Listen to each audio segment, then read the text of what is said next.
초대교회 역사는 부흥의 역사였고 그 양력으로 저항의 역사가 있었습니다. 부흥은 그 뒷면에 항상 저항을 안고 있는 것이죠.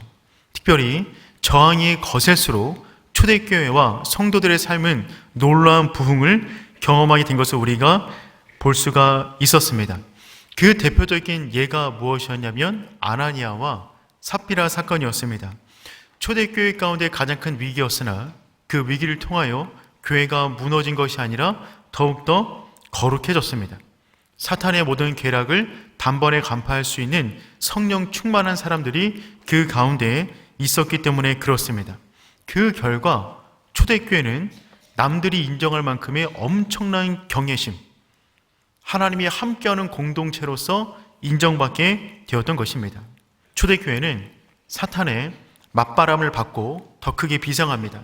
그래서 오늘 본문의 말씀 보면 이전과 다른 또 다른 차원의 부흥을 경험합니다.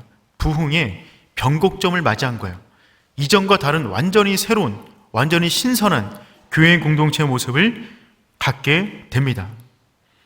이번 주 말씀을 준비하면서 정말 그런 마음 가지고 말씀을 준비했어요. 여기 나와 있는 초대교회의 모습의 부흥의 모습이 오륜교회 성도님들의 부흥의 모습 되었으면 좋겠다. 그래서 우리가 다시 한번 부흥을 경험하고 다시 한번 비상하는 저와 여러분 되기를 축복합니다. 그렇다면 초대교회 안에 벌어진 이 부흥, 그 부흥의 모습은 어떤 부흥이었는가? 오늘 우리가 한번 살펴보도록 하겠습니다. 첫 번째는 무엇이냐면 예수 이름으로 전인적인 치유가 일어났습니다. 예수 이름으로 전인적인 치유가 일어났습니다. 우리 12절 말씀 다 같이 함께 읽어보겠습니다. 시작.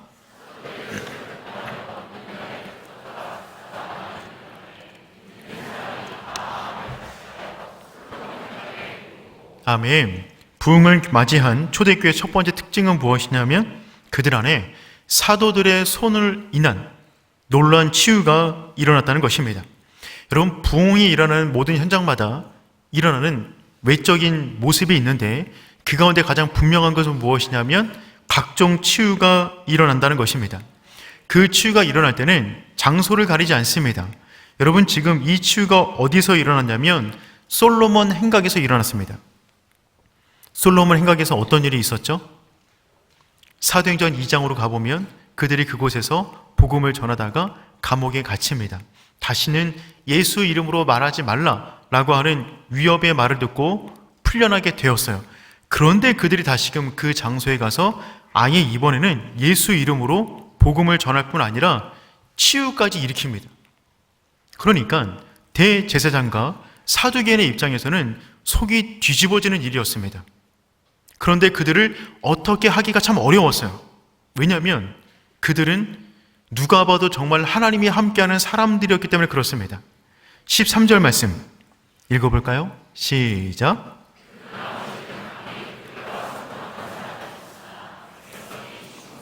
아멘. 그 나머지는 감히 그들과 상종하지 않았대요. 그 나머지는 누구냐면 초대교회를 반대하는 사람들입니다. 근데 그들은 감히 상종하지 않았다? 그들에게 어떻게 손을 못 댔다는 말입니다. 왜요?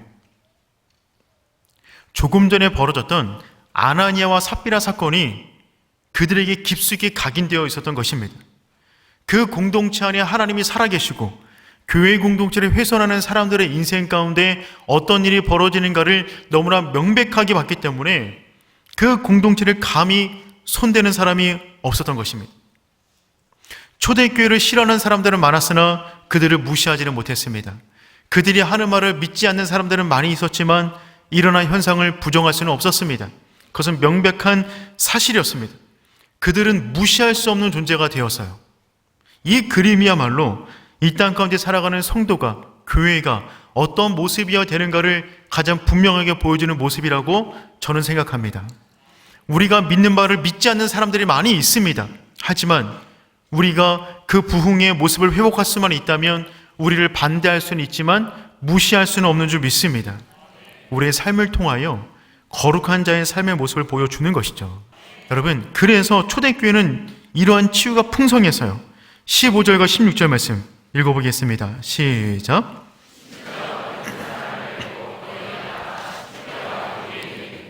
베드로가 지나갈 때에 혹 그의 그림자로도 누구에게 덮일까 바라고 예루살렘 부근에 수많은 사람들도 모여 병든 사람과 더러운 귀신에게 괴로움받는 사람을 데리고 와서 나음을 나들. 아멘. 고통의 원인이 다양하고 증상도 많았지만 사도들 앞에 나온 모든 사람들이 전부 다 고침을 받았다라고 말을 해주고 있습니다. 16절 하반절을 보니까 병든 사람과 더러운 귀신의 괴로움을 받은 모든 사람이 전부 다 치유를 받았습니다. 즉 부흥, 그때 일어나는 치유는 어떤 치유냐면 그게 내적, 외적, 전인적, 육체적, 정신적, 영혼에 관련 모든 부분에 있어서 치유가 일어난다는 것입니다. 성경에서 부흥이라는 단어를 히브리어로 보면 하야라는 단어를 씁니다. 이 뜻의 의미는 무엇이냐면 살려내다입니다. 부흥은 살려내는 거예요. 호세아 6장 2절 말씀 읽어볼까요? 시작. 셋째 날에 우리를 일으키시리니 우리가 그의 앞에서 서리라. 아멘. 여기 살리라 라는 단어가 하야인데 이것이 살아내는 것입니다. 여러분, 부흥이 일어나는 모든 곳에는 반드시 생명이 살아나게 되는 줄 믿습니다. 생기를 잃어버린 삶 가운데 생기가 들어가게 되는 것이고요, 연약한 육체 가운데 강건함을 회복하게 되는 것입니다. 귀신으로 인하여 괴로움 당하던 그 영혼 가운데 성령 충만이 임하게 되는 것이고, 모든 외로움이 극복되고 모든 분노가 조절되며 죄의 욕망이 사라지고 중독에서 회복되고 부부관계, 자녀관계, 가정의 모든 문제가 회복되는 역사, 부흥이 일어나는 현장 가운데 그런 치유가 일어나게 되는 줄 믿습니다. 그러므로 여러분, 우리는 다시 부흥을 사모해야 됩니다. 오늘 본문의 말씀은 이렇게 기록하고 있어요. 15절 말씀 읽어볼까요? 시작.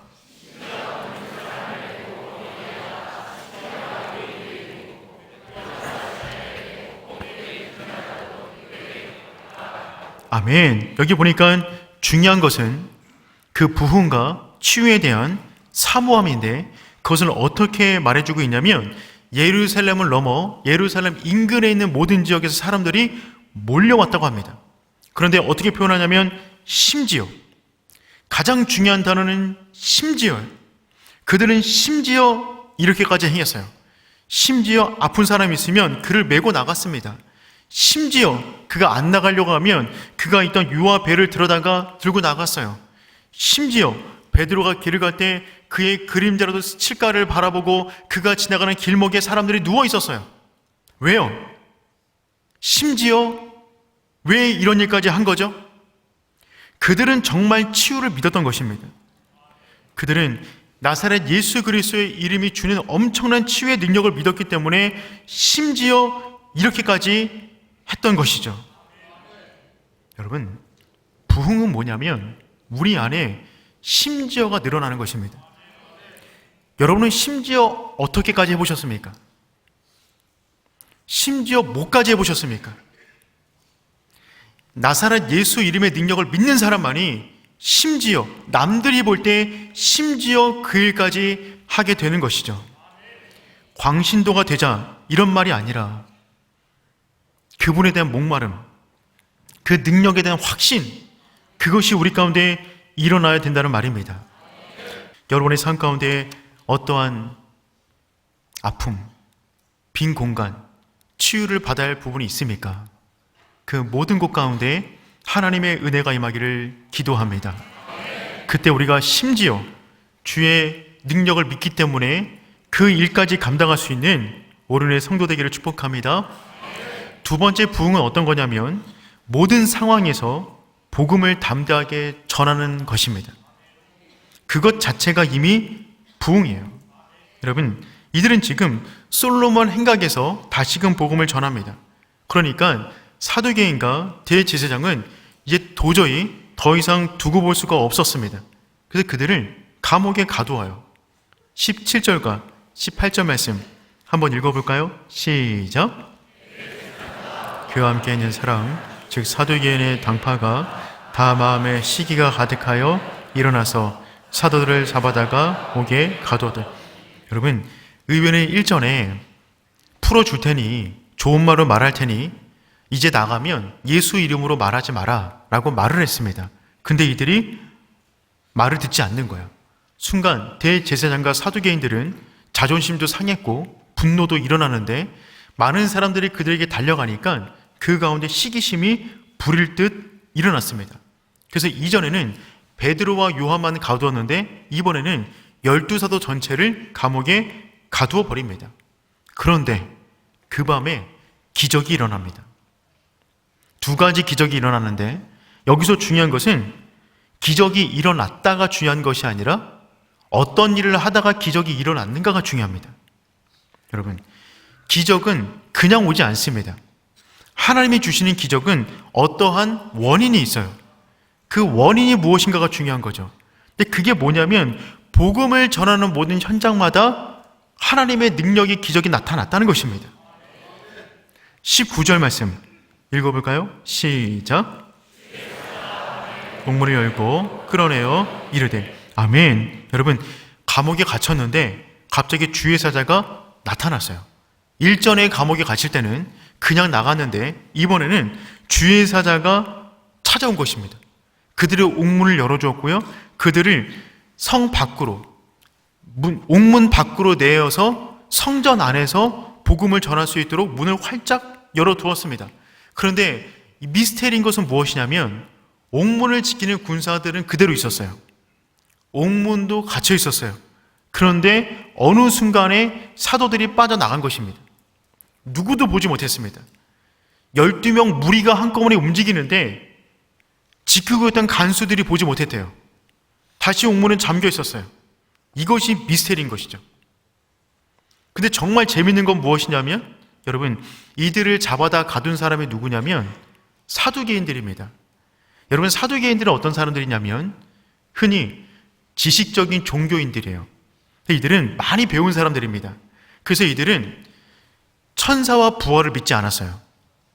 바리새인들은 믿었는데 사두개인들은 천사와 부활을 믿지 않았습니다. 그런데 그들이 믿지 않는 천사가 나타나 그들을 구원해 준 거예요. 이들이 믿든지 아니 믿든지 하나님은 계시는 줄 믿습니다. 마찬가지예요. 우리가 믿는 바를 세상 사람들이 알든지 모르든지 믿든지 뭐하든지 상관없이 그분은 살아계셔서 우리가 복음 위에 살아갈 때 그분은 지금도 우리 인생 가운데 모든 갇힌 문을 열어주시는 줄 믿습니다. 여러분, 복음을 위해 살아가는 모든 사람들의 이야기를 들어보세요. 그들 인생 가운데 닫혔던 모든 문들이 열렸습니다.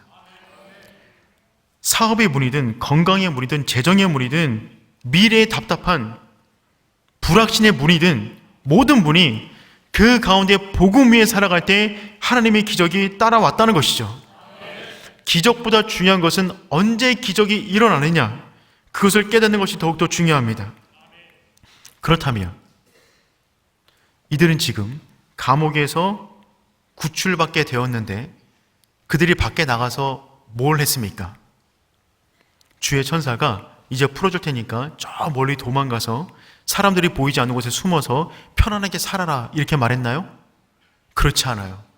풀어줘 놓고 다시 복음을 전해라. 20절과 21절 말씀 읽어보겠습니다. 시작.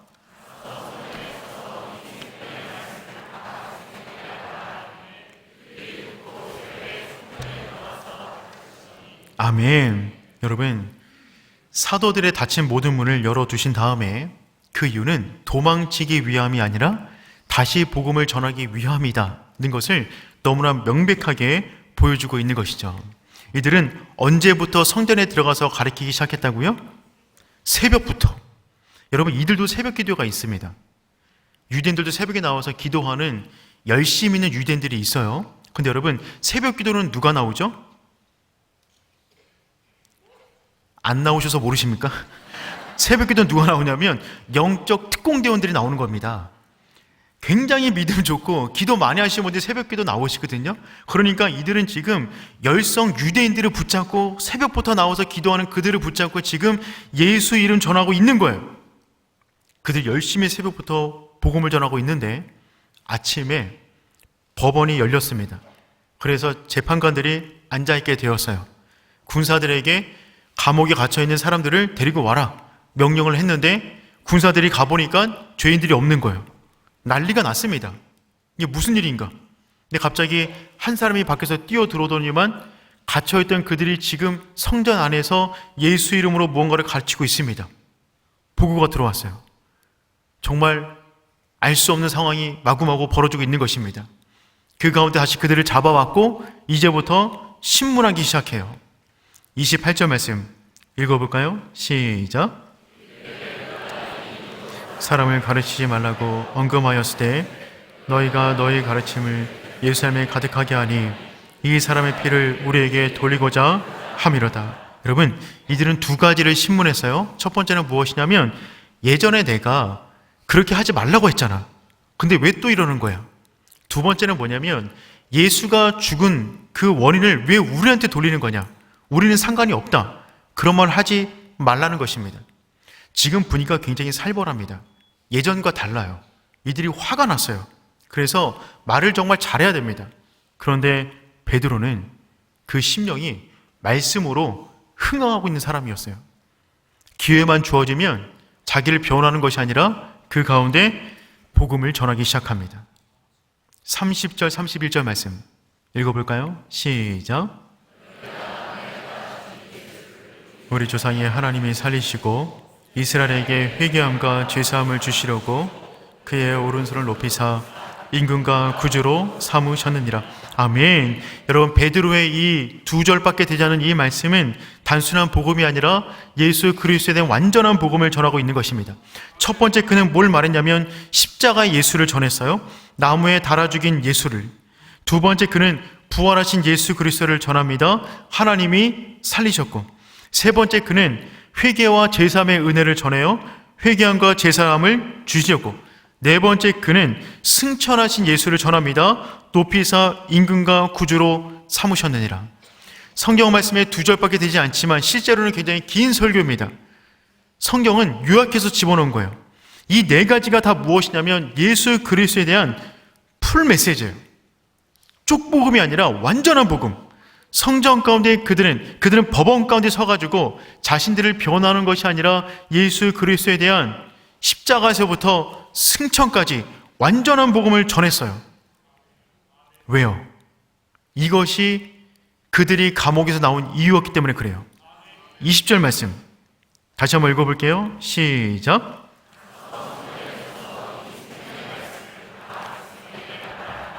아멘. 이 생명의 말씀을 다 백성에게 말하라. 이 부분을 영어 성경으로 보면 풀 메시지예요. 다 말하라. 풀 메시지. 쪽복음이 아닌 몇 개의 말씀이 아닌 완전한 복음을 전해야 돼. 그래서 너희를 풀어주는 거예요. 너희를 풀어주는 이유는 왜 그런 것이냐면 도망치려고 풀어주는 것이 아니라 아직 전해야 될 말씀이 더 있다는 것입니다. 그 완전한 복음 일부가 아닌 전체 예수 그리스도를 전하라는 것입니다. 그 전함을 위하여 기적이 일어난 것입니다. 그들은 이제 말릴 수 없는 사람들이 되었어요. 그들은 말 그대로 증인이 되었습니다. 32절 말씀 보니까 다음처럼 기록해요. 우리는 이 일의 증인이요. 우리는 이 일의 증인이요. 여러분, 이들은 경험한 사람들이에요. 물러설 수가 없습니다. 아니라고 말할수록 증인들은 더욱더 핏대를 세워서 말할 수밖에 없는 사람들이 증인이잖아요. 남들이 아니라 그러면 거기서 멈출 수가 없는 거죠. 더 핏대를 세울 수밖에 없는 것입니다. 지금 이들은 그런 사람들이 되었어요. 말씀의 증인, 예수의 증인 되었더니 이제 이들은 못 말릴 사람들이 된 것입니다. 이 이야기를 듣고 있는 사두개인과 바리새인들은 뚜껑이 열립니다. 더 이상 놀리고 뭐고 그냥 죽여버리자. 그때 단합하기 시작했어요. 그때 두 번째 기적이 일어납니다. 그 가운데 참여하고 있었던 가말리엘이라고 하는 랍비가 손을 들어서 진정시킵니다. 우리 34절 말씀 함께 읽어볼까요? 시작.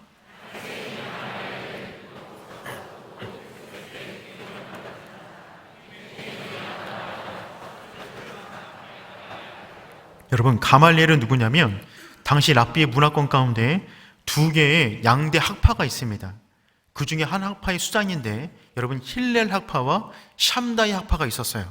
이 두 개 학파 가운데 이 이 가말리엘은 힐렐 학파의 수장입니다. 근데 힐렐이 누구냐면 이 가말리엘의 할아버지예요. 그러니까 굉장히 명망 있는 사람이 이 랍비 가말리엘이 되는 거죠. 그 학파에 또 누가 제자로 있었냐면 사울이 있습니다. 나중에 사울이 사도행전의 후반기 역사를 이끌고 가잖아요. 그만큼 굉장히 영향력 있는 이 사람이 뭐라고 말하냐면 잠시 흥분을 내려앉히라고. 그리고 예를 들어 말합니다.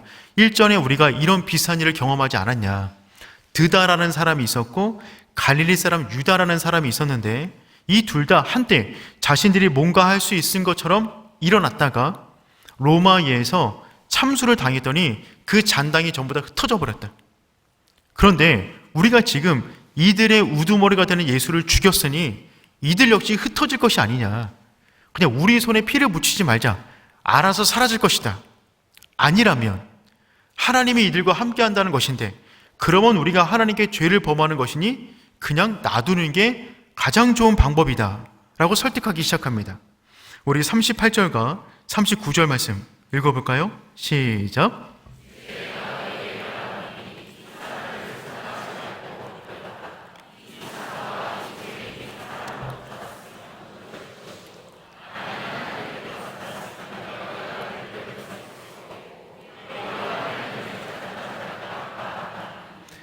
여러분, 하나님이 심어두신 가말리엘이라고 하는 사람들을 통해서 사도들은 다시 한번 기적적으로 구출되게 됩니다. 이 말을 들었던 거기 있는 모든 사두개인들은 아 맞아, 당신 말이 맞아 라고는 동의를 얻어내게 되었고 이 말을 들었던 제자들은 어떤 마음이었을까요? 그렇지, 우리 일은 사람에게서 난 일이 아니라 하나님으로부터 난 일이기 때문에 반드시 세워질 것이다 라고 하는 믿음이 더욱더 강하게 드러났던 것입니다. 여러분, 두 가지 기적, 초자연적으로 천사가 와 옥문이 열려지는 기적과 또 하나의 기적, 하나님이 심어두신 사람을 통해 구원받는 기적, 이 두 기적이 언제 일어났다고요? 복음을 전하는 현장에서 일어났습니다. 그래서 여러분, 복음을 전하면 하나님의 닫힌 문이 열려지는 놀라운 은혜를 경험하게 됩니다. 그 은혜를 경험하면 또 말할 거리가 생기잖아요. 그러니까 또 복음을 전할 수밖에 없어요. 그러다가 또 문이 닫히면 또 기적을 경험해요. 그러니까 또 말할 거리가 또 생기는 거죠. 은혜 위에 은혜인 것입니다. 믿음의 선순환이 일어나는 것이에요. 여러분, 그래서 부흥을 경험한 사람이 또 다른 부흥을 경험하게 되는 것입니다. 바라기는 오륜교회 모든 성도님들이 부흥의 부흥을 경험하는 복된 영혼 되기를 축복합니다. 여러분 가운데 닫힌 문이 있습니까? 복음을 붙잡고 곧 열려지게 될 그 은혜를 경험하는 저와 여러분 되기를 축복합니다. 세 번째, 부흥은 어떤 거냐면 차원이 다른 기쁨을 경험하는 것입니다. 여러분, 차원이 다른 기쁨을 경험하는 거예요. 이들은 이제 풀려나게 돼요. 그런데 이번에는 그냥 말로만 풀려나는 것이 아니라 채찍을 맞고 나갑니다. 40절 말씀 읽어볼까요? 시작. 예수의 이름으로 말하는 것을 금하고 놓으니. 여러분, 여기서 말하는 채찍은 그냥 한 대 맞은 것이 아니라 40에 하나를 감한 39대 채찍을 말합니다. 채찍 끝에는 동물의 뼈 혹은 철들이 달려 있어요. 한번 감기면 나갈 때 살점을 찍고 나갑니다. 굉장히 아픈 예수님이 맞았던 그 채찍을 맞게 되는 것이죠.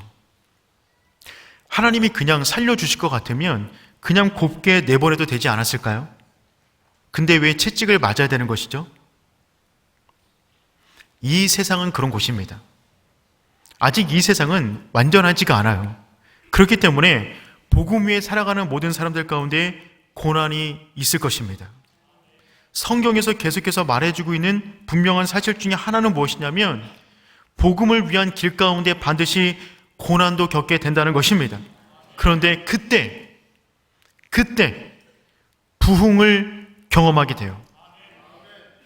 41절 말씀 읽어보겠습니다. 시작.